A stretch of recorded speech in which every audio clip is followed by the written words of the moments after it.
Hey guys, and welcome back to this channel. In this video, I'll be showing you guys how you can create animated hair in Dress to Impress. There's three ways you can do this. I'm just going to select this as a base, color it this color for both. Toggle it to no bangs. For the first one, it's actually here, sorry. Go to wavy and select this animated hair and color it the same.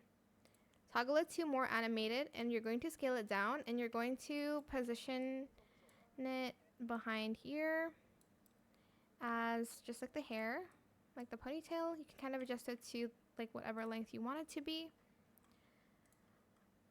And I'm just going to add bangs. You can obviously style it with any bangs or whatever you want. Select only bangs and color it the same. That's the first look. And then the second look is you're just going to go to the dressing rooms, get the like Christmas hair here, Christmas quest. Select animated side wind, or you can do front wind. I'm just going to scale that down as well. Oh my gosh, I don't know what's going on with adjustments. Like, hello, what is going on? Well, you're meant to scale it and position it on top. I'm not sure what's going on with adjustments right now. It's just not working for me. Let's use some other hair. Where's the other one? I don't remember. Okay, it's in the currency item. It's this one.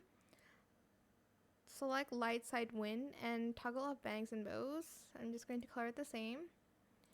And then I'm just going to position it back here. And we're going to scale it down a little bit. Okay, so I can only like position it before I scale it for some reasons. But it should look like this. I should just put it a little bit more up there. I'm just going to try again here, because I did restart already. I just don't know why it's doing that. I'll just position it back here and kind of scale it, and hopefully I can adjust it still. Okay, I can't, but yeah, it should look something like this. It should now be a little bit lower actually. But yeah, that is pretty much it. Unfortunately, I can't show you guys the exact measurements. I don't know what's wrong with the adjustments right now, but yeah, that is it. I hope it was helpful for you guys. Don't forget to like, comment, share, and also subscribe to this channel if you haven't done that already. If you have any more questions about this video, just leave it in the comment section down below. I will try my best to answer them all for you guys. And if you found this video helpful, please click the thanks button as well. That is it. Thank you so much for watching. Bye.